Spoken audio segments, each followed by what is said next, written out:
is the Main Event Marks Podcast, brought to you by the Belly Up Unhinged Radio Network Sports. I am your first host, lifelong wrestling fan, former radio guy, and cat dad. I am Troy. And with me, as always, is the WWE Walking Wrestling Encyclopedia, the Main Event Collector, and the Figure Hunting Warrior. He is the AJ Styles to my Christian Cage. He is Greg. What's up, Greg? Go Georgia. Hey, it's better than a lot of other teams you could have said, but you're. Oh yeah, no. Hey, you're AJ Styles because you're simply phenomenal, and I'm Christian Cage because that's how I roll. And today, wow, that's a different kind of roll that we're not going to get into. But today, ladies and gents, we are diving into our second stop of the year on the TNA 2007 train. It is one of the most favorite years of Greg and I in our TNA fandom. 2007, we're going through every event throughout the year as long as we can find them. And, this may not have been the best show of the year, but I don't feel, from what I remember and from what I see, I don't think there was a stinker of a show this year. I mean, am I wrong? I don't think so.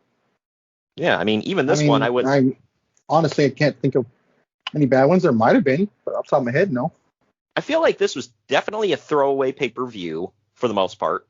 I feel like there were a few things on the show that, I don't know, should have been relegated to just Impact, and you didn't have to pay for it on pay-per-view to see. But for the most part, there was enough good stuff on the show where, if I would have spent, $30 on it, I wouldn't have felt like I wasted my money at all. Well, I think I bought them all, too. Yeah, so I was going to say, I assume that you felt like you got value for your dollar. I think I did. Yeah. And, Lockdown was probably the best one, I think. Yeah. For as much crap as everybody talks about the lockdown shows and whatever, and I mean, there's some valid criticism to a show that's all cage matches and whatnot. However, I always had fun with Lockdown, and I always kind of look forward to them. So, also, that was kind of original at the time too. Yeah, right. Do you remember off the top of your head? I don't think it was this year. It might have been the year where they had the electrified steel cage with Team 3D and LAX. That might have been Bound for Glory. Was it? I thought I think it was Lockdown. No, I'm thinking of something else. Yeah, it might have been 08. Okay. Yeah. The only reason I bring that up is because while we're talking about it is I was listening to and you're going to be like, why? But I was listening to Jim Cornette talk about Bully Ray earlier, and he brought up the electrified steel cage, and he said that Bully Ray. I heard it was about the Moxley apologizing thing, and he wanted Bully Ray to apologize for that, right? Yeah, because Bully Ray apparently was like right in, like the camera was right up on him, and he yelled the F word really loud, and Jeff Jarrett freaked out and was like, "Oh my God!" He's like, even though they were on pay-per-view, he's like, "Our sponsors aren't going to like that, and we don't need to be putting that out there for the fans at home and blah blah blah." Yeah, man, you got 3 or 4 sponsors to please, man. You better not be dropping F-bombs. I know, including that guy who advertises country albums on the ring skirts, right? Oh yeah, was that a guy? I thought it was a girl. It might have been. I don't even remember. I just know that you had asked me. You were like, "Who the hell is that?" And I'm like, "I don't know." Yeah, I'm not sure to popular belief. I am a white guy, but I do not like country music. Hey, you're only half white. It's okay. I don't like mariachi music either, so yeah, I guess I'm offending both sides of my family. Yeah, it's like, hey, I'm an equal opportunity pisser offer. Right. But today we're talking about TNA Against All Odds 2007. There's a lot to talk about, a lot to get into, but first, we're going to take a time out to let you know that the Main Event Marks is sponsored by Fanatics. Get all your officially licensed sports gear with Fanatics at fanatics.com. Click the link down in the podcast description and let them know that the Main Event Marks and Burns sent you. Also, we are sponsored by Swift Lifestyles. They are clean energy drinks and focus enhancers, great tasting vitamins, and big brain nootropics that are made and shipped from the USA. go to swiftlifestyles.com and use our special promo code at checkout. It's Main Event Marks. It's all one word for 15% off your order. That's Main Event Marks. Also, we are back on Burns. It is the Belly Up Unhinged Radio Network Sports. It is the relaunch of the Unhinged Sports Network. We are live every single Wednesday at 9 p.m. Eastern Time now, 6 p.m. Pacific. If you go to tikilive.com/channel/Burns. Again, we go live every Wednesday night at 9 p.m. Eastern, 6 p.m. Pacific on tikilive.com/channel/Burns. That's Wednesdays at 9 p.m. Eastern, 6 p.m. Pacific. tikilive.com/channel/BURNS. That does it for that. We're going to get into our first break, and on the other end of this, we're going to dive into the news and notes right after this. Follow the Main Event Marks at facebook.com/Main Event Marks Pod, on Twitter at Main Event_Marks, and on Instagram at Main Event_Marks and at Main Event Collector. Get ready to rumble in your new Main Event Marks merchandise. We've got t-shirts, hoodies, masks, hats, stickers, pins, and much more on our Redbubble store. That's maineventmarks.redbubble.com. You can also pick up some awesome clothing items with the latest updated show graphics on our Bonfire store. That's bonfire.com/store/main event marks. Support your favorite retro wrestling podcast and pick up some cool swag on our Bonfire and Redbubble stores. That's maineventmarks.redbubble.com and bonfire.com/store/main event marks. Hello everyone, my name is Ryan McCarthy and I'm the host of the No Credentials Required podcast. Start your work week with the Monday Drop-In, where I talk about the sports beat in the Capital District, also known as the Mighty 518, as well as Metro New York sports from an upstate point of view. I also give a life lesson from a weekly sports story, so you might learn something from that. I also have a midweek podcast where I interview different sports personalities and talk about a wide array of topics. Take a listen and subscribe on your preferred podcast app, including Apple Podcasts, Spotify, Spreaker, Google Podcasts, Amazon Music, and iHeartRadio. Also check out our social media channels on Twitter and Instagram, BellyUpNCR, and Facebook.com/BellyUpSportsNCR. We're a part of the Belly Up Sports Podcast Network in association with Godzilla Media. No credentials required, where you don't need a press pass to talk sports.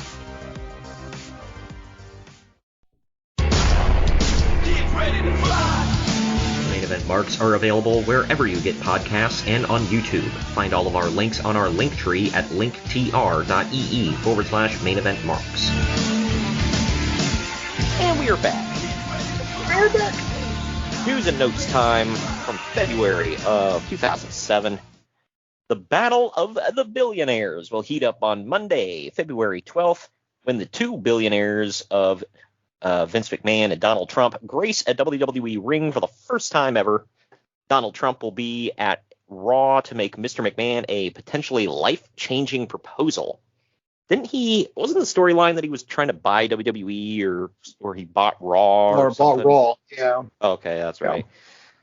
Yeah, and this would lead into, was it WrestleMania 23, Battle of the Billionaires? Mm-hmm. Yeah. Donald Trump had Bobby Lashley as his representative. Vince McMahon had Umaga as his representative. Umanga. Yeah. I love how William Regal always put that phantom N in his name. Umanga. Whatever. Umanga. Yeah. And that I don't know, that WrestleMania, I don't think it was, I think it was a pretty decent WrestleMania. I'm trying to think off the top of my head. It was okay. We'll have to review it sometime in the future, but that's not one of them where I'm like, ooh, we got to jump on that one. Well, I mean, they did have Kane versus Great Khali. I mean, there you go. Oh, yeah, man. That's the one that put the asses in the seats, man. Good grief. Real match, folks. This one is a little sad just because the guy's passed away since then from stuff related to this. But apparently, Andrew Test Martin has been suspended. Test has been pulled off the road due to the WWE wellness policy. This is the first WWE wellness policy violation since September, at least that we know of. The policy calls for talent to be suspended for 30 days wink. should they fail a drug test. So, from what I heard, that's why he finally got canned and went to TNA for, what, a week? 2 weeks? Coffee? Yeah, basically. I remember he popped up in TNA, and I was like, oh, test. Okay. Dude, he popped up, and he was, like, bigger than ever. And not, like, in a good way. Yep, I know. Wasn't there an episode of ECW, or multiple episodes of ECW, where the fans chanted something about steroids at test? You're on steroids or something? Probably. I don't remember, but that sounds like some crap. Those. I mean, they weren't really savvy fans. They were more WWE people, but still, they were trying to be. So that counts. Because he made like a return, because he was gone for a while. He made a return to ECW, and the fans were chanting like "You're on steroids" or something like that. I'm like, oh damn. I mean, they weren't wrong, but okay, they weren't incorrect, but they were wrong. Here's a funny story again, looking at where we are nowadays and where this guy is. Thomas Penmanship, the future Tommaso Ciampa from Chaotic Wrestling, was recently signed to WWE and sent to Ohio Valley Wrestling in Louisville. What was his name? Thomas Penmanship. Wow. No excuse if you ever have like bad handwriting, huh? Yeah, right. It's like your penmanship sucks, penmanship. His real name is not that, by the way, if anybody's wondering. His real first name is Tommaso. I can't remember the rest of his name is off the top of my head. It's a shoot name, bro. Bro. No, nobody can relate with that name, bro. Who the hell is named Tommaso? Nobody cares about an Italian, bro. Oops. Wow. It's Tommaso. Wait, no, Tommaso Whitney is his real name. Isn't Russo Italian? Yes. So I said that. Yeah. Oh, good lord. Yeah. Bro, I'm Italian, bro, and I know no one cares about Italians, bro. Is Whitney Italian? I don't know.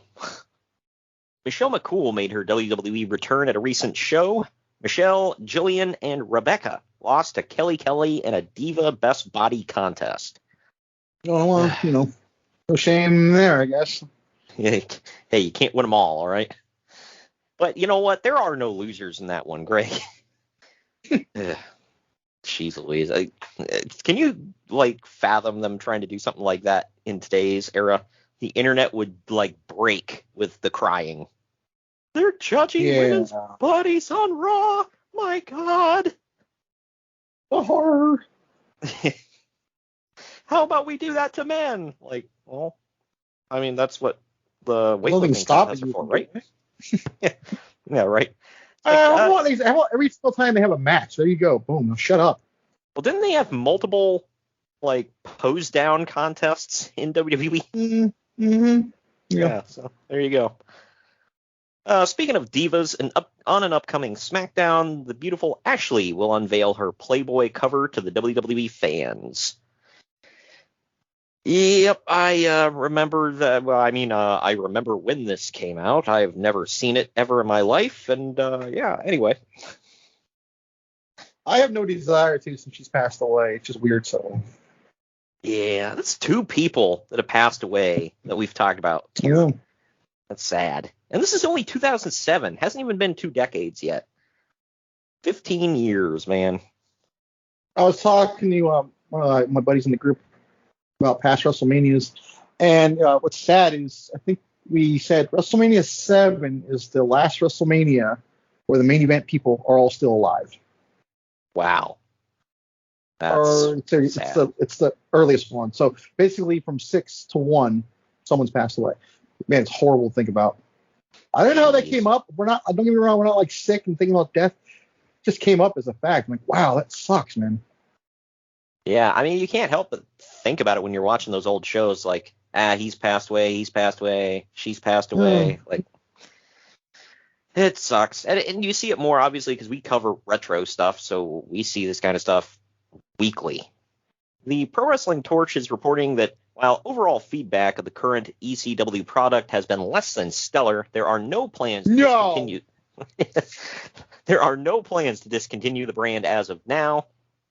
I remember why I put this story in here because I thought it was funny. I just want to hear your reaction to it. Like ha-ha funny or yes. ironically? The first one. But I just want to hear your reaction to this. It should be noted that Vince McMahon hasn't been very excited about the brand until recently, and he is reportedly determined to keep it around throughout 2007 and at least through the next December to Dismember pay-per-view event. Oh, my God. They're planning another one? Yeah. Good Lord. Well, that's like planning the Titanic to sink again, isn't it? Yeah. I mean, well, that's like saying, well, the last time I ate all this Indian food, I just had a huge blowout and just messed my pants. Maybe the second time will be better. I just got to build up a tolerance. But I think Troy just told the world that he can't handle Indian food. I will say this: I don't think I've ever had from an actual Indian restaurant Indian food. I've made it at home, and I've been fine with it so far. But one important factor. It's a little so far that I caught on to. Okay, moving on. One important factor right now is that Wrestling Society X on MTV is airing head-to-head with ECW on Sci-Fi for the last 30 minutes of the show. This new factor has reportedly reignited McMahon's interest in the brand, and it could clearly be seen on the past week's edition of ECW, featuring ECW champion Bobby Lashley against Hardcore Holly. This match began 5 years before. What? You want to hook some ears? That's what you get? Man, I love Lashley, don't get me wrong. But, back then, that's what you want to give him to hook ears? Lashley versus Hardcore Holly. Yep. The match began 5 minutes before Wrestling Society X was to start and went commercial-free until its end. Another example is McMahon himself showing up on ECW TV for the past 2 weeks, which also happened to be the first 2 weeks that WSX debuted on MTV. So this is why Vince becomes ECW champion. Yeah. Yeah, oh, of course. Greg, he saw Wrestling Society X as competition, man. Oh, yeah. Clearly. It was I don't even know why we're having to discuss this. Okay, it was clearly competition. That 30-minute show. You're right. I withdraw. I'm sorry. It just. Oh my gosh, this was so stupid. The fact that they're even pitching that as a possibility is mind-boggling. Did Idiot write this? This was from Wrestling Inc. Yeah, WrestlingInc.com. So it was not Uncle Dave. I mean, they could have pulled it from Uncle Dave. I don't know, but The Rock's movie. Oh, I pee next to Uncle Dave. There's not much polling going on. Let's go on, anyways. Good Lord. The Rock's movie Gridiron Gang finished number 1 in DVD sales and rentals last week. You remember movie rentals? What the hell's a DVD? Right. It made over $5.2 million. Meanwhile, John Cena's movie, The Marine, is the number 1 DVD rental in the United States. The movie is at the top of the Home Media Magazine video rentals chart for the week, earning an estimated $6.3 million. Yeah, that was John Cena's first role. His Marine was okay, but I thought The Miz's was better. Never cared to watch The Miz's Marine. It's pretty good. I stopped ever because you remember the second Marine was Ted DiBiase. Yeah, that one blew. But if you're gonna stop because of that, you're really doing yourself an injustice. This is a good one. That's not why. The Miz is actually good acting. I've honestly never seen. I don't think I've ever seen The Miz act outside of WWE. Well, if we all get our way, he's going to be Johnny Cage in the new Mortal Kombat, which I'm pulling for. Yeah. I mean, I don't think he would do a bad job, but then again, he would have to be able to do the splits. Well, there is that. Yeah, so I don't know if he's going to fit the bill for that one, man. But we'll see. He's got the look, bro. Good Lord. How'd you get that one? Wasn't. I always get it in.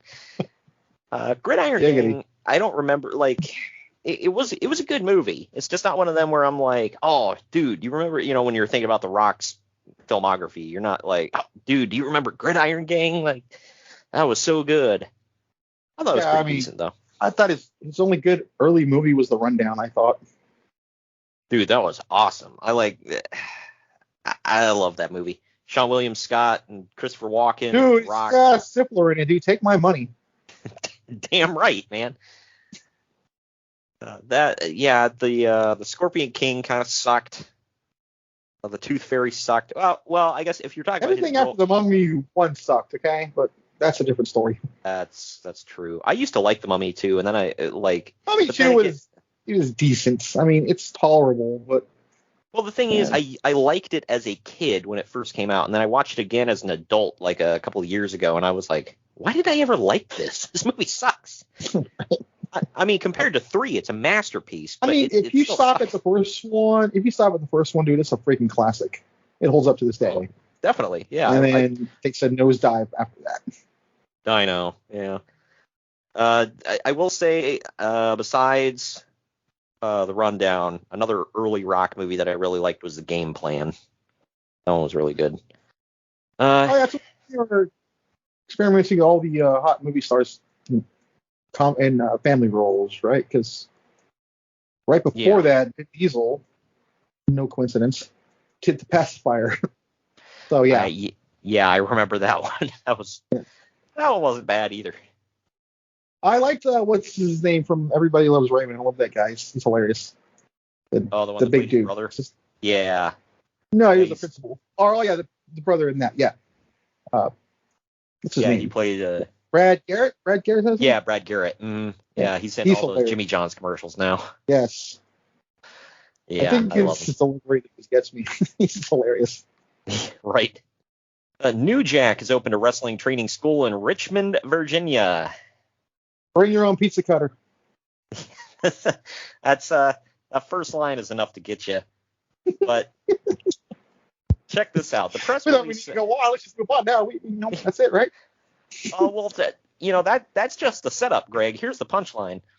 Oh, good Lord. The press release said, quote, "We are in a 5,000 square foot facility. If you want to get into the wrestling business, into the business, you got to be trained by someone who knows old school, new school, and everything in between, and that's me." End quote. Look, I don't like speaking ill of the dead, so I know this is a touchy subject because he's passed away, but just wow, he was not a good wrestler ever. Sorry, I'm not gonna. If you thought he was, he's dead. No. There's a difference between speaking ill of the dead and being honest. Like, if you said this stuff when somebody's alive, it's not like we're saying, he was a horrible piece of crap and he deserved to die. We're saying he was a bad wrestler. And calling him a wrestler is already a stretch for this whole conversation. But right. He's just above Necro Butcher. All right.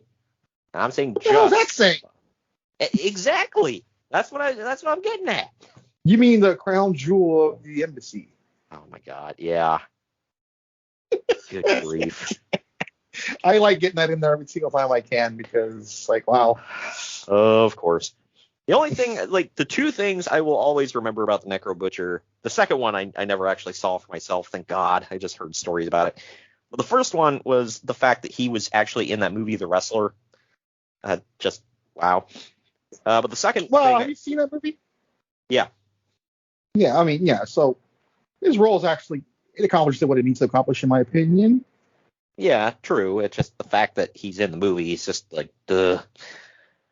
Well, they needed cheap talent, and Ring of Honor's cheap. What can I say? He needed a payday. Yeah. The other thing I'll always remember about him is just a story I heard because I used to do production at a local indie promotion here in Ohio, and somebody worked as security for the Gathering of the Juggalos wrestling event, and Necro Butcher was on the card, and apparently he snapped his leg to the point where bone was sticking through, and the guy was security around the ring, and he happened to look over his shoulder at the ring and saw it, and he was like, "Go home, go home."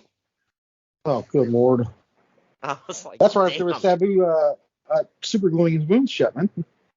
Yeah. It's somebody snaps their leg like that. It's take it home, man. Yikes. Take him to the medical facility. Mother of God. Pour some Faygo on it. You'll be all right. Sean Waltman and former WWE diva Ryan Shamrock, real name Alicia Webb, were guests on Friday's Bubba the Love Sponge radio show, because we can't go through have a pod, but we can't go through a podcast around this era without mentioning that. Hell no. I think we've got him in once a show this year so far. I know, it's pathetic. But hey, you picked the topic, but I digress. Move on. I know. But in the interview, Waltman and Webb revealed that they are indeed an item on WWE television. Webb was the sister of Ken Shamrock, but in real life they were dating, allegedly. Also in the interview... That's not creepy at all? Yeah. I think they started dating later on because... I don't care. No, it was weird. Well, because Bruce Pritchard said that they were... she was dating a club owner or something, and that's how they got her to begin with. I don't know. But anyway, also in the interview, Waltman said that his former girlfriend, Joni, and I guess she was going by the name China Doll at the time, so Joni Lauer, at one time dated Ed Leslie. And you know who that is, Greg? Brutus? Effing Barbara Bucay. Damn right. Even though she denies it. So apparently she says, never happened. He says, oh yeah, China got her some beefer. I mean, you'd be lucky to get a piece of that, right? Which one? Yes. Okay. I was hoping you'd say that. I'm going to run away from this as quickly as possible. Into the TNA stuff here. TNA from this to TNA, yes. Good Lord. TNA actually informed Ring of Honor in late 2006 that they would no longer allow Samoa Joe to be an ROH regular. It is now believed that Christopher Daniels, Austin Aries, and Homicide will not be ROH regulars by the end of 2007. And they stuck to that. They ended up severing that relationship. Yeah, when I say that, I never knew they were going back or back and forth or whatever. Yeah, they had a working relationship with ROH for the longest time, which is why, I mean, do you remember when they had Roderick Strong for a little while? I do, yeah. Yeah, he was going back and forth. Alex Shelley was, because he was in the Embassy. Austin Aries and Roderick Strong were in Generation Next. He wasn't the crown jewel though. I think he was the original crown jewel of the Embassy, or yeah, I think because they changed it. Now that makes three sense. times. Yeah, and then they made it. I want to say they made it Necro Butcher second or third. I know at one point it was Tommaso Ciampa. So again, it makes sense, right? But either way, that they had a bunch of people going back and forth for a couple years. Daniels, Joe, Aries, Strong, Homicide. But yeah, so eventually TNA severed that. Then they all just rested in TNA. Except for Strong, yeah. Strong ended up saying nah, and he went back to ROH. And actually, Austin Aries did too, because if you remember after the Austin, I think it was, by 2008, he went back to Ring of Honor, I think. And he was there for years until he finally came back. Because he was the Austin Star. Well, no, he was the Austin Star here. And then, remember, he left for a while and then came back as Austin Aries again? Yeah. So he left here because he didn't like the Austin Star and he didn't want to change his name and whatever. I thought that was his idea. I don't know, because he went back to Ring of Honor as himself. But he completely changed his gimmick to basically be like the Austin Star. So it's because Mike Tenay said it was all his idea. Huh. I think he had said something about they made him come up with a new name or whatever, so he picked that. I don't know. I don't know who to believe, because not like Austin Aries is the most reliable of sources. I mean, unless you're a vegan. And I'm not making fun of veganism, by the way. He literally says that if you eat meat, he doesn't like you. That's not discriminatory or anything. Oh, well then. This is real. Lord. Look it up if you won't believe me. He needs to eat a steak, get laid, and shut the F up. Who said that? You said that John Morrison said something like that. Yeah, I think it was Morrison. Yeah, it was after the whole Bound for Glory thing, which go look it up. That's too much in the weeds. Yeah, said if he would just go eat a steak, he would maybe he wouldn't be such a jerk or whatever, or he'd cheer up. One of our listeners is going to message me that he agrees with that. Hell yeah. TNAWrestlingNews.com is reporting that TNA was impressed with the Heartthrobs ring entrance during a recent tryout, but they weren't impressed with them in the ring. You remember who was impressed? TNA? Yeah. So this is post WWE. Yes. Yeah, I think so. Yeah, I'm pretty sure. They were in WWE to put them for like a couple months. They tried to put him with Christy Hemme, if I remember right. In TNA? And they called them the Heartbreakers, I believe. Yeah, that was it. So maybe this was wrong because I was. Were they the Dicks? I forget. No, that was the Heartthrobs looked like they almost looked like Robert Stone. Yeah, I know they look like, but I'm trying to figure out, were they that tag team, the Dicks, before? No, the Dicks were two totally, like, they were short, but they were jacked up dudes. They were different. So I'm like today's years old when I realized that. I thought they were the same team. No. Yeah, the Dicks actually went to, I think they went to TNA for a second as well. I could be wrong on that. I know the Gemini we talked about were there as they were the Johnsons, and they literally dressed like phalluses. So, hey, I got in the word phallus. Where is that fool? I don't know. He's massaging Kenny's shoulders, man. Making sure he can heal up. Brandon Cutler comes in and sprays that cold spray on his shoulders, and then Don Phallus massages him, makes him feel better. Getting him in my God. Getting him in peak performance shape again. And at night he sleeps in greatest wrestler of the last 20,000 years. Yes. Exactly. And at night he sleeps in one of those pods like Boba Fett. Oh my God. The back to tank. Yeah, right. He's a nerd, so you might not be too far past him to do this. Oh yeah. And I don't say that as mockingly either. I love the Boba Fett show. If no one's watching that, go watch that show. It's amazing. Oh yeah, I still don't think it's quite as good as The Mandalorian, but it's still good. Definitely worth a watch. If you love Boba Fett, it fills in some holes that you're like, okay. Rob Van Dam's current WWE contract includes a $250,000 downside guarantee, but obviously he makes more with merchandise. Uncle Dave is reporting that RVD has a standing offer from All Japan Pro Wrestling. RVD has said that he will make his decision based on money. He went to the Kevin Nash school of negotiating, didn't he? Yeah. It's like, really? Was WWE really going to bat an eye at that? It's like, hey, I have a standing offer from All Japan, okay? In 2007. Like, who gives a crap? The other Japan. Yeah, right. At this point, it was like, okay.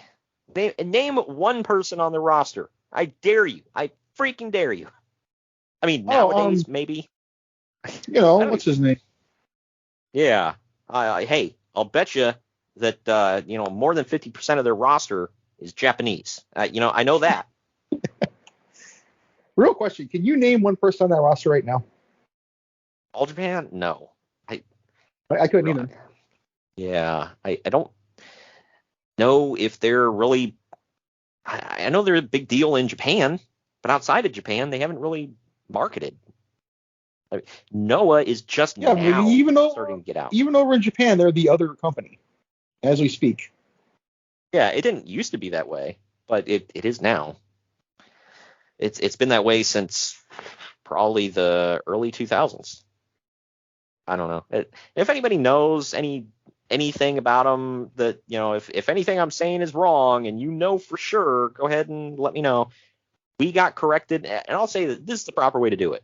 We got corrected on something on Twitter this past week by somebody who listens to the show. He actually hit me up. It was like, hey, just so you know, because we were talking about the Royal Rumble taking place on Saturday.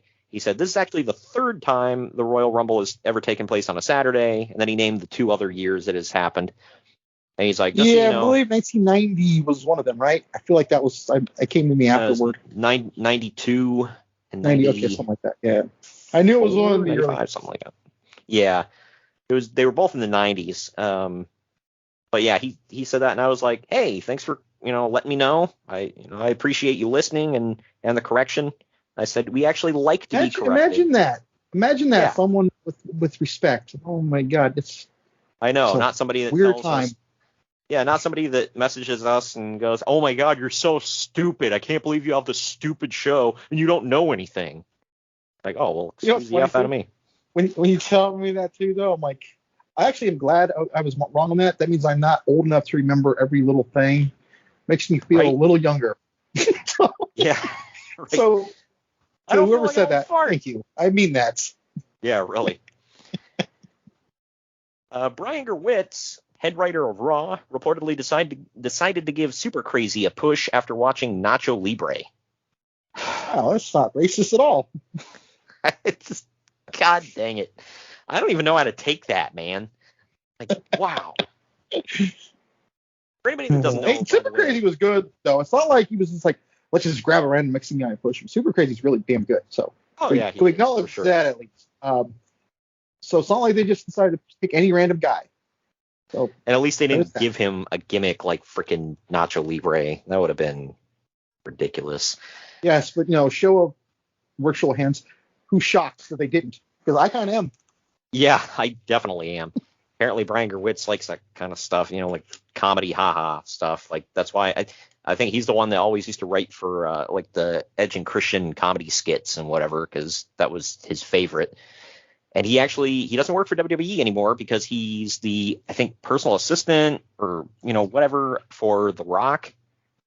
And he like checks his I think he checks the scripts and whatever.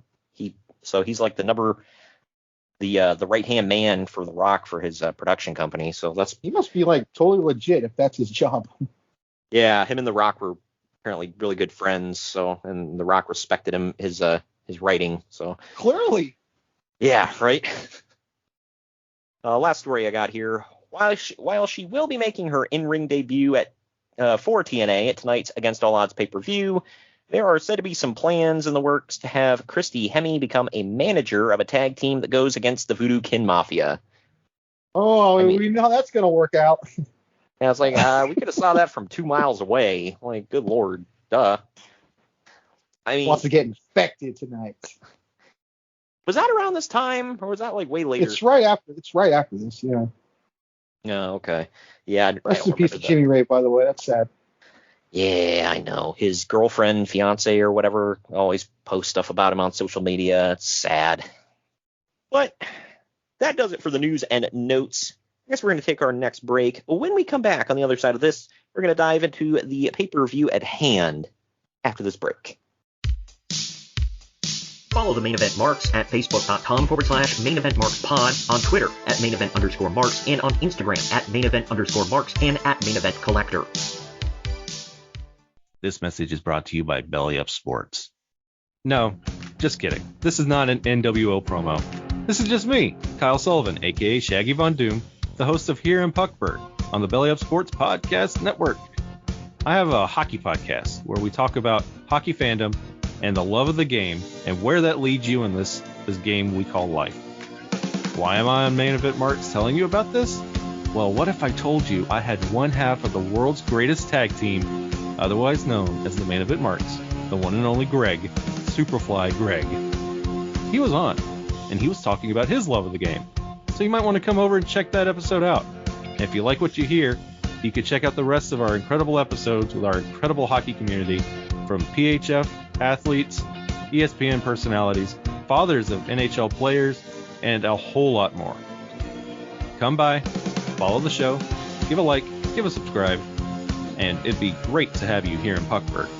But enough about me. Let's get back to what you're really here for, the Main Event Marks, because they are the cream of the crop. Oh yeah. Main Event Marks are available wherever you get podcasts and on YouTube. Find all of our links on our link tree at linktr.ee/Main Event Marks. And we're back.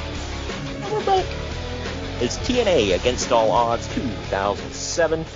The date, February 11th, 2007, from the TNA Impact Zone in Orlando, Florida. Attendance, 900 people. Yeah. Well, just sellout, right? Nah, well, they've crammed 1,100 in there before, so. Okay, but part of the joke is you can't sell it out if the tickets are free. I always remember that. Yeah. Well, did they do that for pay-per-views too? I would have think. Yeah, maybe they. I have a source. No, not to sound important. He used to go to all the pay-per-views because he holds a season pass to Universal. All you had to do was be in line. Like you getting in was dependent on if the line, if where you were in line could fit in the seats. Yeah. Wow. Now I do believe there were certain exceptions, but like for big events, but I don't think this was considered a big event. No, and there were occasions where they would. I don't. Had they started traveling for pay-per-views yet? Because I know. Yeah, they definitely did because Bound for Glory 06 was in Michigan. That was the whole thing with the Juggalos, the Sting, and the face paint. Remember? That's right. Now the archives, by the way, Bound for Glory 2006. So yeah, I do remember that. Yeah. But anyway, this one, the pay-per-view buy rates for this were reported at 23,000. So I was wondering.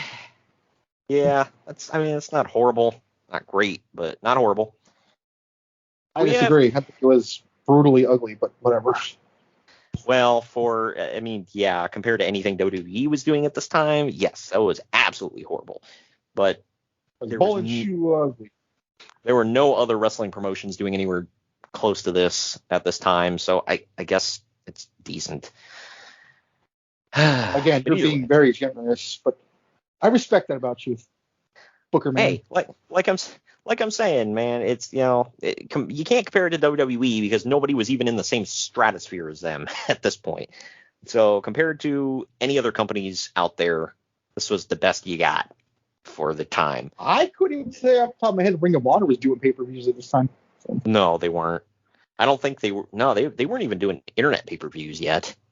So I don't think internet pay-per-view thing was a thing yet, was it? Now that I could be wrong. I don't know. I don't think so because I think they started doing myself on not doing stuff like that again to hide my age. So yes. I think they started doing pay-per-views once Cornette was there because he had talked about it.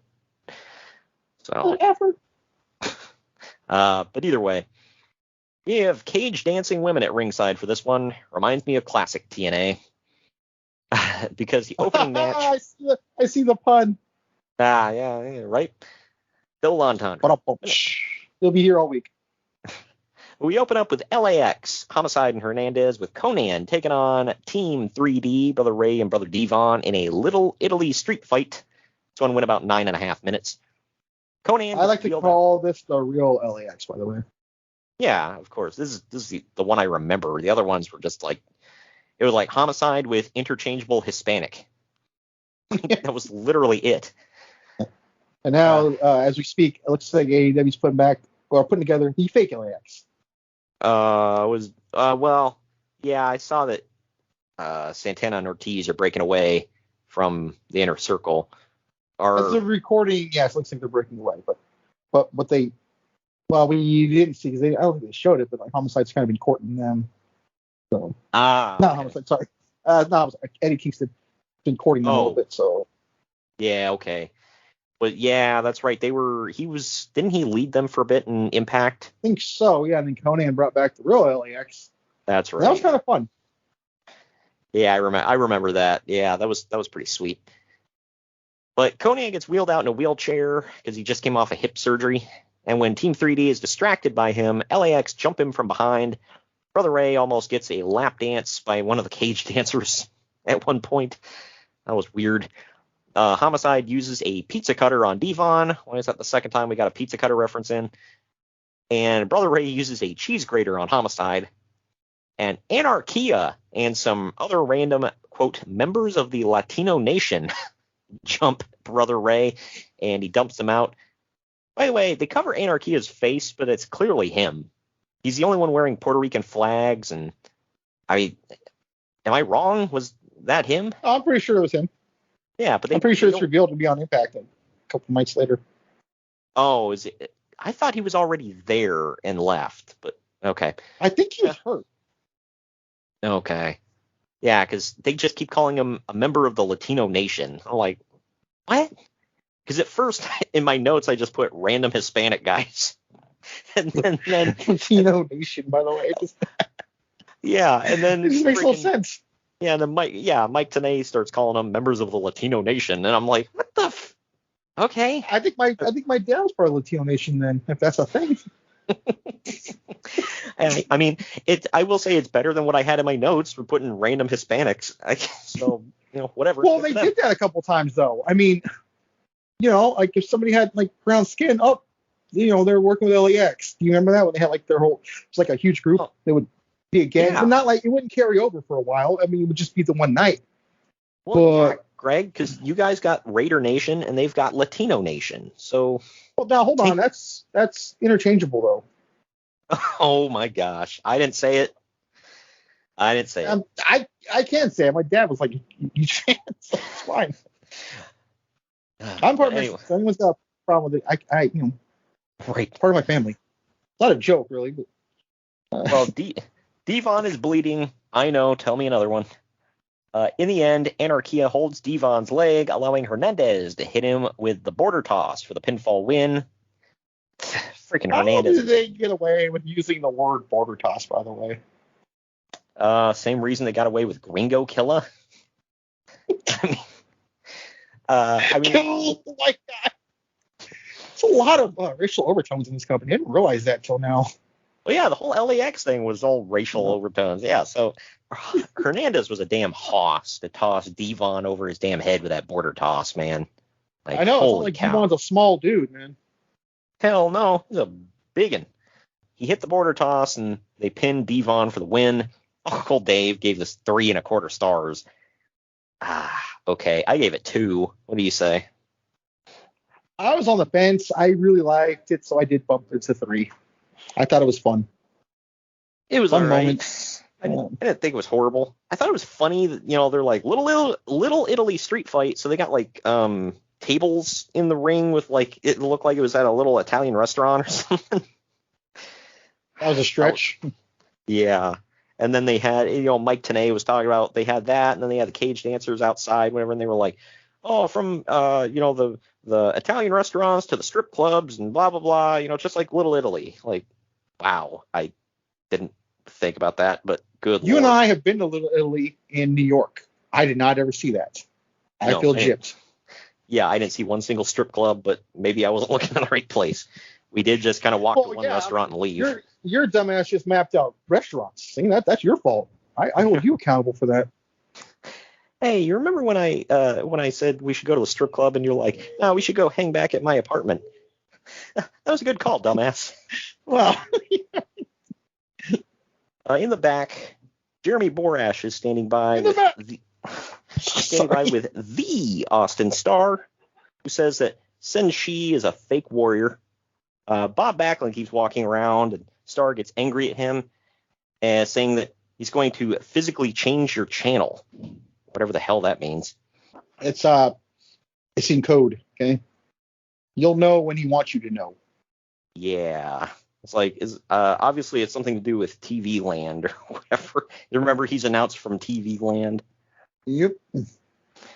Yeah, like he had a whole list of guys he was emulating. One of them was Huggy Bear from Starsky and Hutch. So yeah. Yeah. That's Snoop Dogg. You show some respect. Yeah. But Backlund then starts going off with big words before taking his jacket off like he's going to get into a fight. And Mike Tenay was like, what the hell did Bob Backlund even just say? Word to your mother. Yeah, right. But this next match is the Austin Star taking on Senshi in just under 8.5 minutes. In the end, Senshi reverses an O'Connor roll and then lays all the way back, touching his shoulders to the mat, but the ref counts 3. Star thinks he won, but the ref declares Senshi the winner. Uncle Dave gives it 2 3/4 star. I give it 2.5 stars. What say you? I gave it 2. Only because we've seen better. Yeah, I expected more. I mean, the match was fine, but I feel like that's my barometer for a lot of these matches. I'm like, we've seen so much better. I feel like I said that once a show, but we have. But I feel like Star was, or Aries or whatever, was kind of holding back during this era a little bit. He just I don't know. He wasn't the same as like when he returned. He was amazing. Here in this era, he was fine. Put on decent matches, but nothing that blew me away. I don't know. Maybe he had to, as JR says, go away and learn a new hold. It's got to go away. Right. But after the match, Austin Starr starts throwing chairs as Senshi leaves. He then grabs a mic and says that he demands that the match be restarted before sitting down in the center of the ring. Bob Backlund comes out. Looks familiar. Bob Backlund comes out and Starr slaps him a couple of times. Then he turns his back to him, like a smart person. And Backlund locks in the cross-face chicken wing. And then Starr slides out of the ring, and Backlund literally walks with him, keeping the hold locked on all the way to the back. I love that. It's just like, why the hell is Bob Backlund here? This is like a joke that's been going on way too long. Well, what's funny I was going to mention, too, about the joke. The whole chicken wing became a thing because he turned heel on Bret Hart on an episode of Superstars. Mm-hmm. And he used a chicken wing on him. And they're like, oh, my God, he hasn't used that move in years. And then it became like the thing. Like, oh, yeah, Bob Backlund's here. We got to have him do the chicken wing because he brought it back to that whole thing. Point being, he brought it back just for fun, and it never went away. It lived forever. Yep. Well, I think it's because it was like, I mean, if he had, quote unquote, a finishing move back in the day, that was it.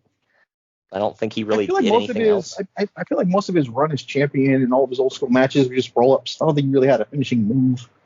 Yeah. Now, I could be very wrong on that, but like most of the highlights is usually him winning with the crossbody or backslide or roll-up or something. Yeah, right. So I think it's like he needed to have something that, it's like, when I lock this in, the crowd knows, that's a finisher, or, something to make him pop, So give him credit though for milking that for all it's worth. Yeah, right. That's some serious talent, dude. He can spell. Yeah, right. All you plebeians. I don't know why I love that word, by the way. He has to squeeze it in once a promo. But now, in the back, Jeremy Borash is in Christian Cage's locker room with Cage and Tomko. Tomko's angry that Scott Steiner is pushing him around and says that Christian needs to tell Steiner that he's at the bottom of the group's pecking order. Steiner then comes in and starts bossing around Tomko and tells Christian that he won't work with Tomko anymore. Christian tells him to calm down and focus on the task of taking out Kurt Angle. Steiner says that he's not taking it anymore, and he storms out. Cage then tells Tomko to go fix it, and Tomko storms out. I forgot about this era, by the way. Yeah. And then I like Tomko in TNA. I thought he was great. Yeah, I did too. I like the stuff he did with AJ. I like the stuff he did with Christian. He was cool. I thought he could have been a star. Honestly, we're one of the best teams TNA ever had. Not the best, but one of the best. Yeah, I know. It was just a weird thrown together team too, and it was good. I thought Tomko had a lot of potential to be a top guy after a while. He couldn't mind his P's and Q's, unfortunately. And I don't know. He ended up going to Japan, and that was about it. But we got caught in the bathroom, stole doing drugs or something like that. Yeah, I think he was shooting up heroin or something like that. I don't remember. Terrible. I know. That's why I said he couldn't stay clean after a while, unfortunately. And I think he did roids for a while. I could be wrong on that, but I don't know. It's sad that that's the least of the two we just mentioned. Yeah, I know. We now go to footage of Christy Hemme crying about what happened to her at Final Resolution. Now in the archives, by the way. Go check it out if you want a recap of that. But it was Kip James disrespecting her, basically. Kip then comes up, insults her, and then dumps food on her before getting repeatedly slapped. Later, in Jim Cornette's office, Hemme says that Kip needs to be fired, and she wants to wrestle. Cornette says that he's going to let her wrestle. And that's coming up to this, where we go to pre-show footage of Letitia Klein in Jim Cornette's office with Jim and Christy Hemme. Cornette says that Christy has been a pain in his ass, so he's booking her in a tuxedo match tonight.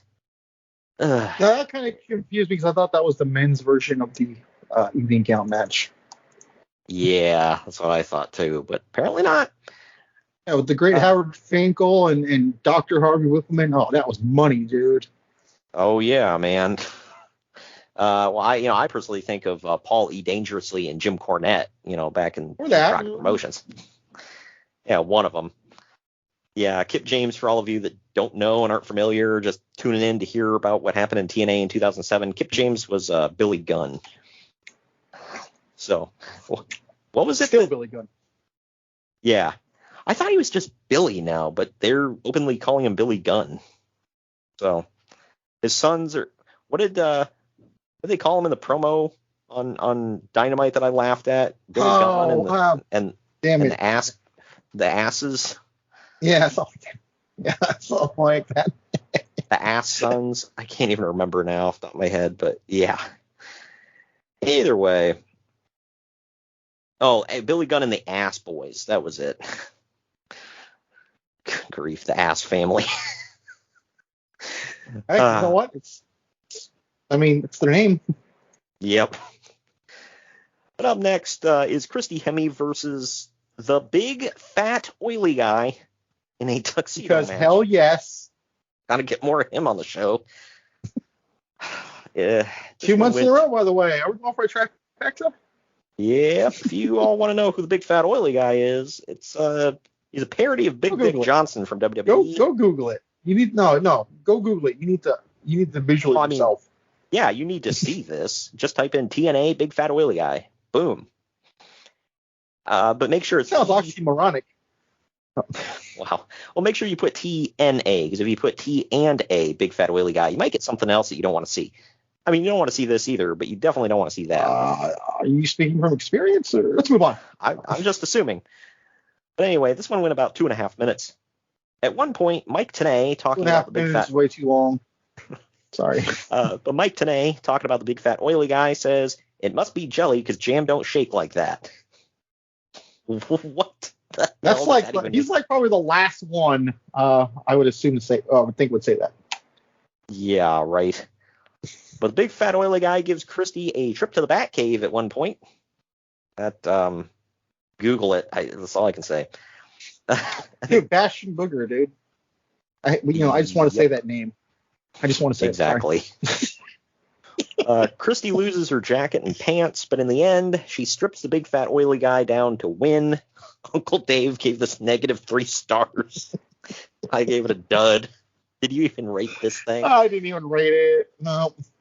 Yeah. I created fast forwarding it. I'm like, oh, wait a minute, and luckily it was over before I knew. I was like, oh, okay, I'm glad I didn't. I might have jumped to the next thing. Yeah, right. Christy Hemme grabs a mic and says that she proved everyone wrong, and then Kip James comes out saying that this isn't what anyone paid to see, and then he rips off Christy's shirt. She gets angry and storms off. Oh, God. We now go to the back with Alex Shelley at a podium. He's in this big room, and in movie set chairs, we see Sanjay Dutt, Letitia Klein, Jay Lethal, and Kevin Nash. Shelley shows a video that he recorded of Tracy Brooks in a hotel room talking on a cell phone to someone saying, I love you. On the bed is a contract that says Roode. It abruptly ends when someone knocks on the door. And then we go to this. It is Dale Torborg with AJ Przinsky in his corner, taking on Lance Hoyt, a.k.a. Lance Archer, for any of you AEW fans out there. And he has David Eckstein in his corner. This is Basebrawl. Yeah.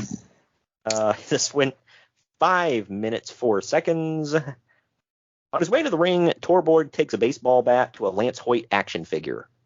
That'll show him. He's probably worth a lot of money nowadays. Yeah, right. Unfortunately, Mike Tenay reminds us that Torborg was the Demon in WCW. Yeah. Unfortunately. Shut up. I think he was didn't he say he was the strength and conditioning coach for the White Sox? He was, yeah. He's actually the Demon now, too. Last time I checked, he was still He's the Demon. Still effing wrestling? Yeah, he was on... What was he on? Yeah, he was on Dynamite. Oh. And then he was on the Major Pods live show, I think, as a Demon. Yeah. Well, And how often are you going to see the Demon and Swoggle in the same place, man? You got to document well, that. See, hold on now. You joke, but it's probably more than you think. It doesn't really work with this. Wait. That's you sad. That one, dude. Yeah. That's a sad thing, though. It is probably a lot. Grief. It is. Behind the referee's back, Krasinski gets physically involved against Hoyt. When Hoyt goes up top, AJ hits him in the back with a chair behind the referee's back, leading to a pin by Torborg. After the match, David Eckstein tells the ref what happened, and the referee starts the match, getting distracted again by Krasinski. David's brother, Rick Eckstein, slides the chair into the ring now, and David hits Torborg in the back with it, and Hoyt hits a falling forward F5 and gets the pinfall win. Uncle Dave gave it a quarter of a star. I gave it a star and a half. I thought you were going to say he gave it 4 stars. No. You said a 4, a 4. I gave it 1. I might have actually had to look up Uncle Dave's address to give to you just so you could punch him if he gave that 4 stars.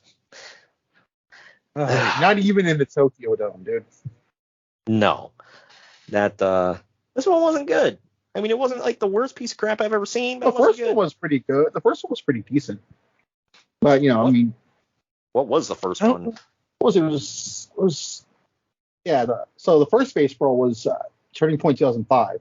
It was Saban, Torborg, and Sanjay Dutt with AJ Brzezinski against the Diamonds in the Rough. That was David Young, Elix Skipper, and Simon Diamond. Now, that one was a little more decent. Johnny Damon kind of got involved, too, so that was kind of funny. Oh, nice. This one was just brutal. Yeah, this one sucked, dude. Just thought it was funny. Damon, and I was pretty pissed at Damon because he screwed us over to go to the Red Sox.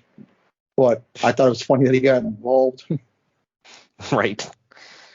I'm pretty sure it was a couple of years prior to this, or it was earlier in the year prior to this. Yep. Yeah, it's just nobody's going to remember this crap in the future. That's all I can say. But after the match, they're just trying to maybe got a Sports Center moment because you have Brzezinski on there who's still an active player. Right. That's my only thought. I mean. Yeah, didn't the White Sox just win the series? They did. Yeah, it was the whole premise of this. Yeah. Yeah. Okay. But after the match, Eckstein and Brzezinski have a standoff with steel chairs in the middle of the ring. Back to the Paparazzi Productions backstage, where Kevin Nash asks about Alex Shelley's cinematography and what happened with Tracy Brooks. Shelley says, Sorry. Right. I know where you're going with that. Let's move on. Shelley says that he modeled his shots after the Flint Bones and Pulp Friction. Before now, when I wrote that, hold on, my note for that was, are those titles of porn movies? They have to be. I'm going to assume they are. I wasn't going to look them up, but I mean, it sounds. I wouldn't either, but I don't know what kind of stuff he's into. I don't want to accidentally stumble into something, so yeah, let's know. That sounds like stereotypical porn movie names, yeah. Before he sends it back to part 2 of the video, Shelley hides in a closet. There's a lot of euphemisms. As Tracy Brooks lets someone in the room. It's Eric Young wearing a nice shirt, carrying fake roses and get-her-done chocolates that are half-eaten. Tracy rips off Eric's shirt and says, "This is my first time, too." Good Lord. So he's a virgin. Cool. So we just got the another sexual overtone. Yeah. She then tells Eric that nothing can happen until he signs a contract. And that's the end of part 2. We go into this. It's AJ Styles versus Rhino in a Motor City chain match. Went about 15 minutes. Both men are connected. He accidentally got a good match on this card. Yeah, right. Both men are connected by the wrists via a chain. You've got to climb a pole and pull down a key. A pole, bro. Because of course you do. Exactly. What else would it be? AJ then gets the key first and ties Rhino to the top rope by the chain. Rhino still manages to gore AJ, and then the key is on the other side of the ring, and Earl Hebner puts his hands in his pockets and acts like he accidentally kicked the key over to Rhino. Yeah, I feel like watching this. Live. I remember him doing it just because he was pissed at AJ for something. I don't remember what. I think it was the build up to this. Yeah, I can't remember either. But Rhino sets a table up in the corner, goes for a gore. AJ moves, and Rhino goes through the table. This is the second time within 2 pay-per-views this has happened. AJ then pins him for the win. Still does it to this day. Yeah, right. But AJ pins him for the win. Wasn't as bad as I thought it would be, actually. I can't say I thought it was gonna be bad, but I was just like, a chain match. I don't know. Uncle Dave gave it 1.5 stars. I gave it 2.5 stars. What say you? I gave it 2. They have a Whop River match coming up next month. Are we covering next month's pay-per-view? Yeah. So, yeah, they have a Whop River match coming up next month, which we're going to cover. Oh, is that is that Elevation X? Yes. Oh, God. Yeah. Yay. Excited. It's one of those matches where on paper I thought it was going to be interesting, and then I quickly retracted. Knowing anything is going to be in the style of a scaffold match, I just instantly am like, so I hate. And the fact matches. that I don't want to spoil too much, but the fact that AJ hides most of it, kind of, yeah. Yep. Good. Tune in next month, you'll hear it, or go watch it at a time and then hear it afterward, whatever. Yep. Do a little bit of both. Back to Paparazzi Productions. Alex Shelley asks for predictions. He cuts off Letitia Klein and calls her Latoya. I mean, Debbie. Then Lethal that was says, a thing, by the way. They called her every name they could think of. Yeah, I can imagine. Lethal says, he said, well, what do you think? And he's like, well, I keep asking her out, but she won't tell me. And he says, I mean about the movie, not whether or not she'll go out with you.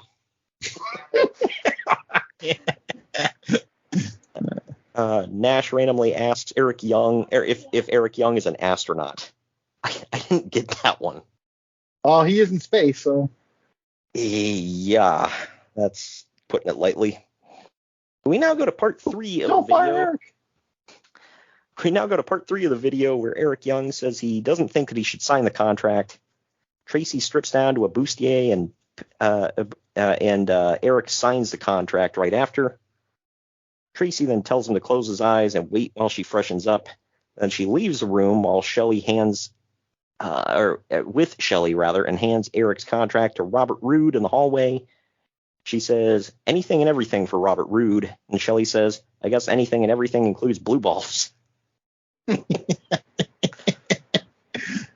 And she's like, I don't want to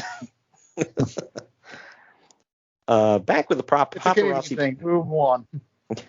Back with the Paparazzi Productions guys, Kevin Nash says, I had more game than that when I was an embryo. Bob Backlund comes screaming in, chasing everyone off, asking why they're showing pornography. And he shouts at the production crew, saying that they're destroying the family, the country, and the world. He then turns and sees no one is there anymore and shouts, is anyone listening to me?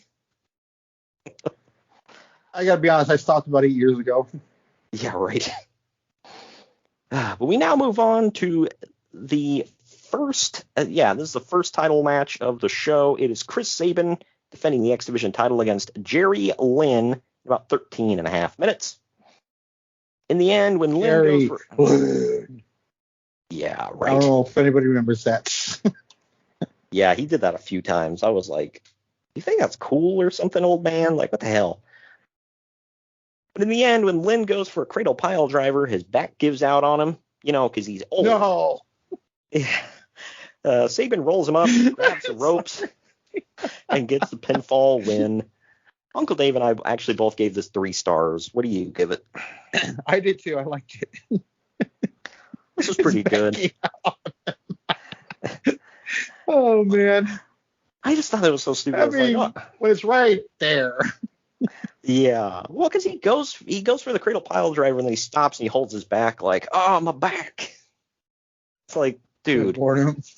They kept pushing how, he was an old man and, Chris Sabin dressed up to be fair, that was the premise of the whole thing. Can he still go? So, in that respect, I get it, but... You look at his age, and it's like, back then, that was still kind of considered over the hill. Now it's like, that's almost average anymore. I don't know. Backstage, we see Samoa Joe walking out of Kurt Angle's locker room. Back in the ring, Robert Also, Roode real quick, have you noticed how many times in the backstage you see someone walking out of a door? That was one of my notes that I wrote down earlier for the mission. How many times was someone leaving a room to show? Like, what is he doing in there? You don't want to know. I didn't pick up on it until right about now, I think. Like, damn, dude. Like, nobody seems to be going in the door. Everyone's leaving. Yeah, right. But in the back, back in the ring, Robert Roode and Tracy Brooks come out with Eric Young's contract in hand.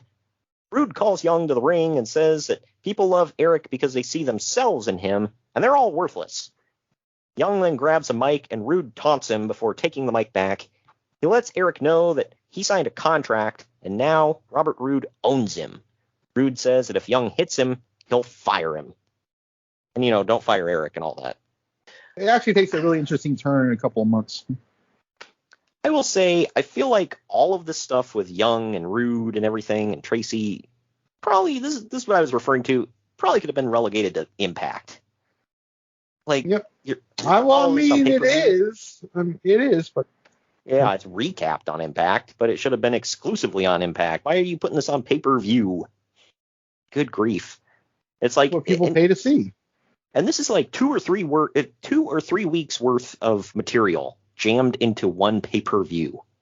It's weird. Flash TV, bro. Yeah. Well, in the back, Jeremy Borash is standing by again with Christian Cage and Tomko. Tomko gets frustrated and walks away. Cage says there's no drama within his crew. He then calls Kurt Angle Dr. Evil and says that he's about to find out whether or not his house is in order. Jim Cornette then walks up and reminds Christian that the NWA title can change hands via DQ, so if Tomko or Steiner get involved, Cage will lose a title. We already saw that a couple of months ago when Sting lost the title to Abyss via DQ. Down the archives. Yes. Yeah. Which one was that? Is that the final? It was 06? Genesis 2006. Yeah, that's it. Yeah, now in the archives, it's the first time that Kurt Angle and Samoa Joe faced off. So check that out. And the only thing I remember, like now that I'm thinking about it, like the drama between Steiner and Tomko, I remember something where Tomko lost a match where he had to basically do whatever Steiner told him to do. And they're like walking in the building and Steiner's like, get my bags. And he's like going off on him.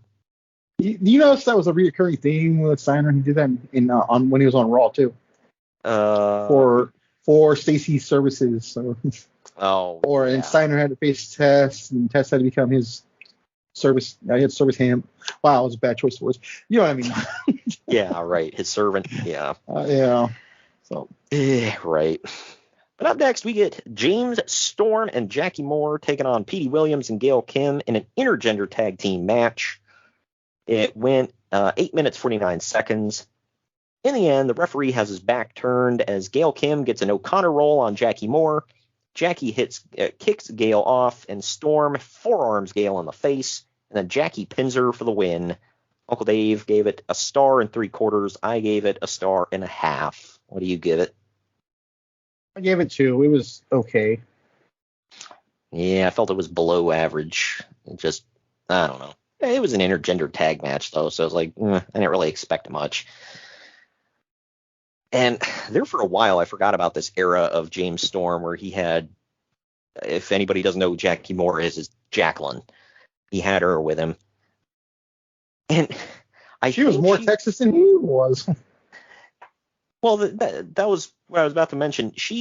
I think she's from Texas because she was Miss, I think she was Miss Texas at one point or whatever was her name. And wasn't the whole thing she was the first black Miss Texas? Yeah, I think probably. But something like that.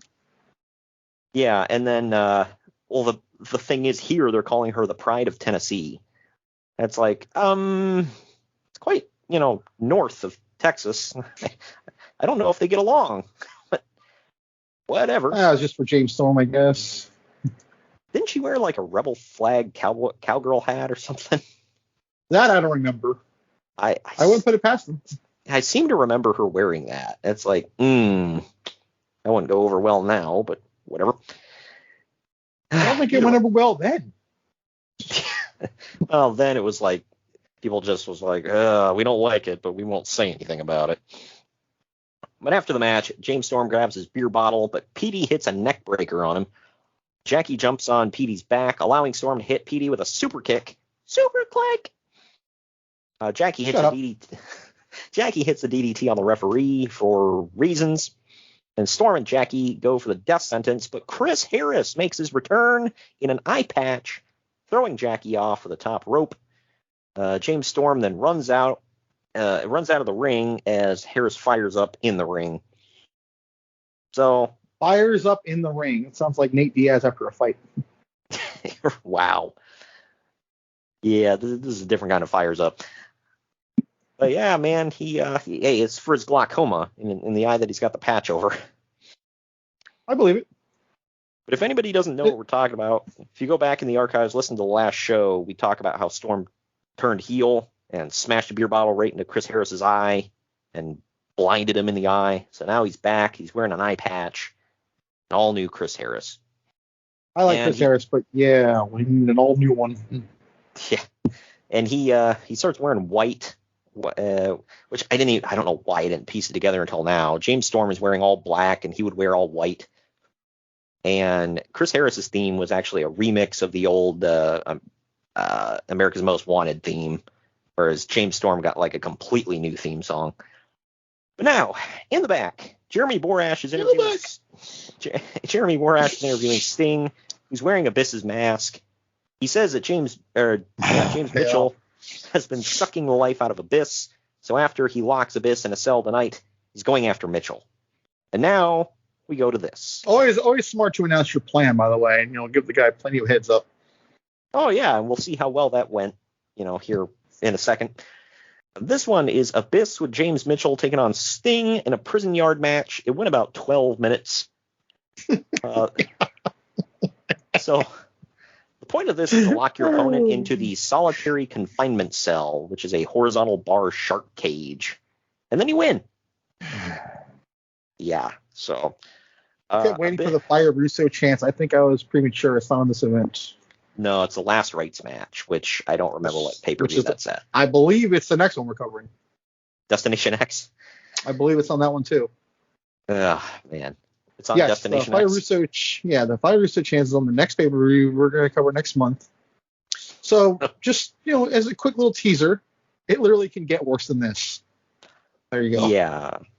I thought aspects of this were clever, but all in all, it was dumb. I don't like they gimmicked up every disagree because match. I thought it was clever for the King of the Mountain.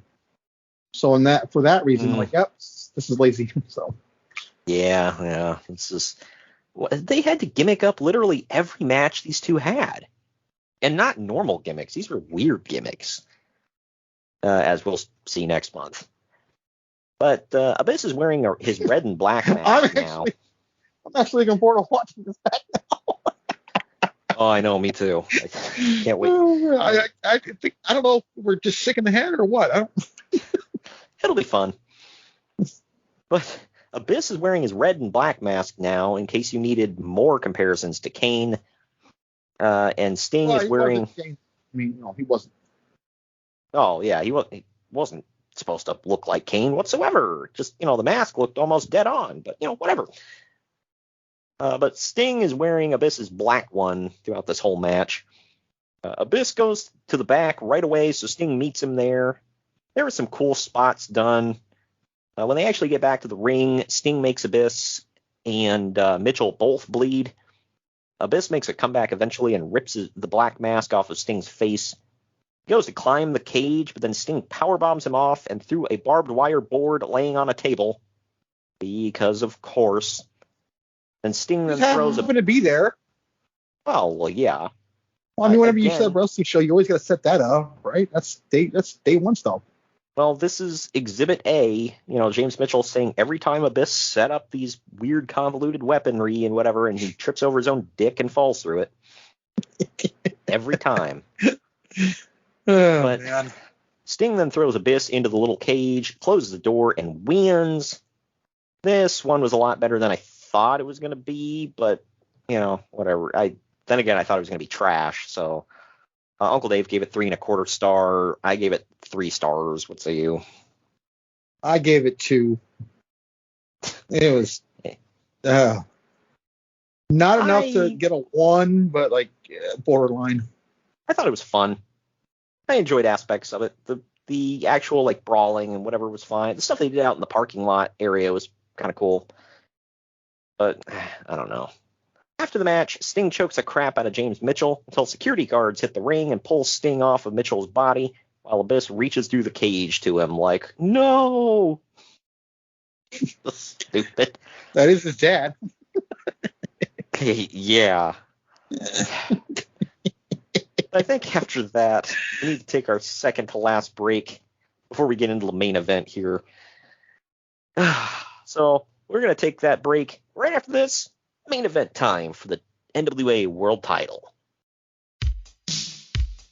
Follow the Main Event Marks at Facebook.com/Main Event Marks Pod, on Twitter at Main Event _Marks, and on Instagram at Main Event _Marks and at Main Event Collector. Good morning, good afternoon, good evening, and good night. My name is Thomas, and what's your name? I'm Alan. Oh, yeah. We're brothers. That's right. Yeah. Same mother and father. Your room was... We shared the room. Shared a room. We shared the room. Thought I knew your face. Yeah, we go way back, mate. Yeah. We should do a podcast then. We have. We do a podcast. We do a podcast. What's it called? The Broadcast. Yeah, that was planned. Yeah. Well. What do we do? Well, we cover all different things in the world of pop culture. We're talking about comic books, we're talking about professional wrestling, and we're talking about movies. Go back and watch classic retro wrestling events, the likes of WWE, WCW, and if you do like that, you can check us out on Apple iTunes, also on Podbean, Anchor, and on Podknife. Also check us out on Twitter at The Broadcast. That's BROKAST. Hey, it's all right. Good on you. Yeah. Instagram also at The Broadcast Podcast. Remember, we don't spell it with a C. You spell it with a K. Sorry, mate. Take it easy. Get ready to fly. The Main Event Marks are available wherever you get podcasts and on YouTube. Find all of our links on our link tree at linktr.ee/Main Event Marks. And we're back. I don't know why my voice goes. Sorry. In the back, Jeremy Borash is with Kurt Angle, and he says that he's never seen him so focused. Angle says that tonight is about seizing the opportunity, and tonight he will win the NWA World Heavyweight title. And now, the match. It's Christian Cage with Tomko in his corner taking on Kurt Angle. Christian is defending the NWA World title, and this went for about 19 minutes. Samoa Joe is the unofficial special enforcer for this match to prevent Tomko and Scott Steiner from interfering. The referee kicks Tomko out of ringside and sends him to the back right away. Later in the match, AJ Styles runs out to distract Angle, and Samoa Joe chases him all the way to the back. This distracts the referee, which allows Cage to hit Angle with a chair, but he doesn't get the win. The ref gets bumped at one point, and Angle hits an Angle slam, but the ref takes forever to wake up, and Cage kicks out. Who's the ref? Is it Rudy Charles, I think? Yeah. I can't remember. Thing. That's what I point out. It's a thing. Yeah. But Christian bumps the ref again, and Tomko takes out Joe. Angle takes out Tomko. Scott Steiner tries to hit Angle with a lead pipe, but Angle clotheslines him out of the ring. Samoa Joe brawls with Tomko and Steiner to the back. Cage then taps to an ankle lock, but the ref is still down. So Cage hits I was Angle shocked at that, but that's never happened in the history of wrestling. A tap on referee's down. Oh, I know. So Cage hits Angle with a lead pipe that Steiner left behind, hits the unprettier, and wins. Uncle Dave and I both gave it 3.5 stars. I would have given it more, but my God, this was overbooked. What say you? I literally said the same thing. I said I had it at 4, and then I had to pull one back because, man, there's so much shenanigans. Still really damn good, though. you've literally got Tomko, AJ Styles, Scott Steiner, Samoa Joe getting involved, a lead pipe, multiple ref bumps. My God, this was stupid. And you for do these stuff two guys, like that, not to play inside baseball, but you do stuff like that when the two guys are not that good and you got to mask it. These two guys are amazing. So I don't get it. Yeah, I know. You got two of your best wrestlers, and you're like, we got to mask it with a bunch of BS. This was, WCW in its dying days right here. This was stupid. But Scott Steiner. What's the common denominator, dude? Bro. Gotta have run-ins, bro. Nobody wants to see wrestling, bro. All right? They want to see everyone get involved. Right. I hated this so bad. But Scott Steiner and Tomko run back out to celebrate with Christian Cage in the ring as the show comes to a close. And that will bring this to a close here. We're going to take our final break of the podcast. When we come back, it's final ratings time, and we're going to tell you what's to come for the rest of the month here on the podcast. Follow the Main Event Marks at Facebook.com/Main Event Marks Pod, on Twitter at Main Event _Marks, and on Instagram at Main Event _Marks and at Main Event Collector. Hey gang, it's Commissioner Cooper of TSS Fantasy. We are the fantasy show of the people. Expert fantasy advice, free contests, leading expert medical and legal analysis, and most importantly, you. Interact with us on all social media platforms or check us out at tssfantasy.com. You can hear us on Spotify, Apple and Google Podcasts, iHeartRadio, and many more. Check out the fun today and be a part of the most interactive fantasy show around. TSS Fantasy, the fantasy show of the people. Main Event Marks are available wherever you get podcasts and on YouTube. Find all of our links on our link tree at linktr.ee/Main Event Marks. And we're back.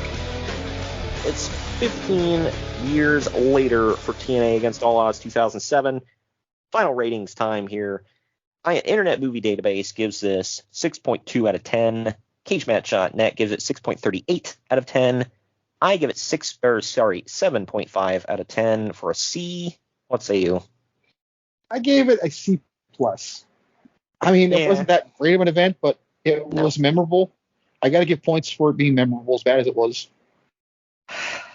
Yeah, I mean, I think the last half of the show was pretty damn good, but I don't know. The first half of the show I'm still like my notes at the end is like where the hell was everyone at? Everyone going? Everyone was kept leaving.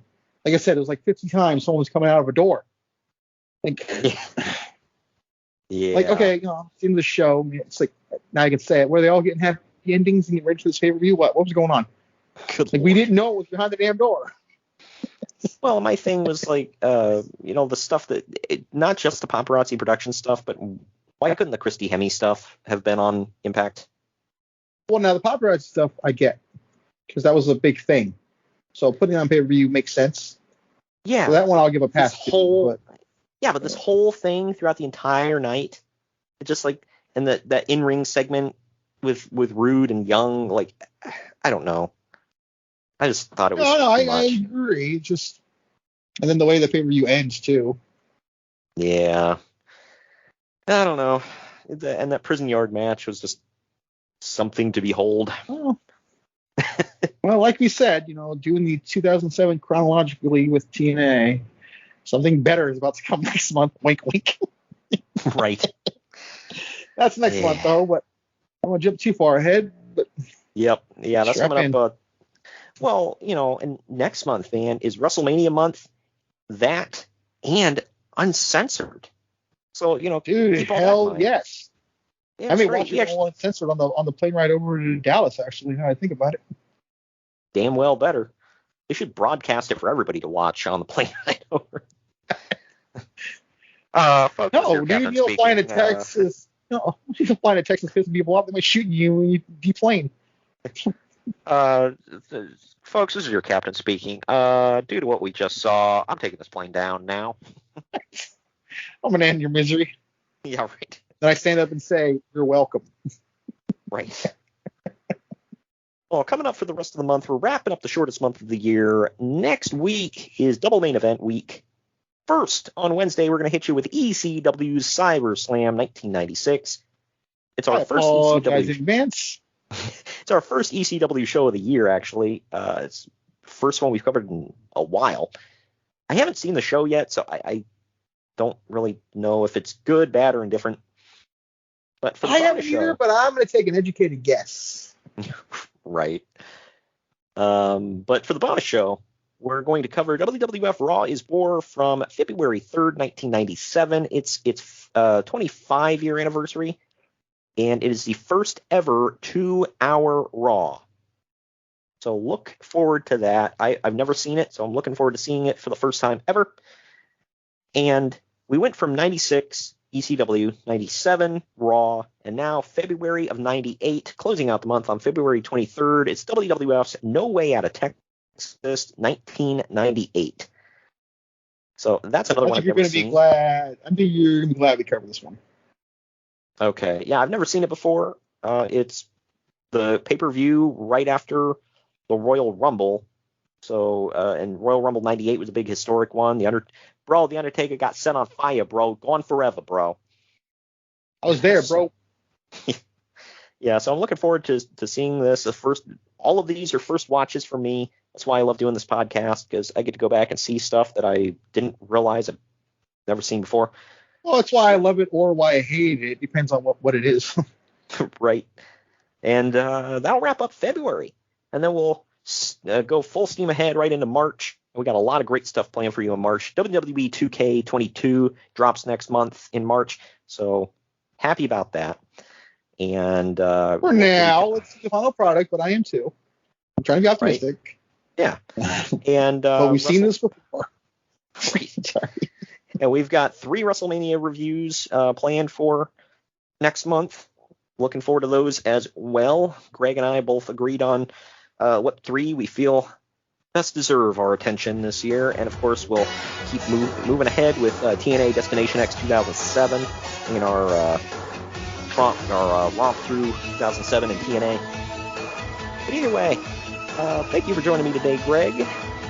Mm-hmm. And we will see you all next week for Double Main Event Week. It is SummerSlam 96 and Raw is War from February 3rd, 97.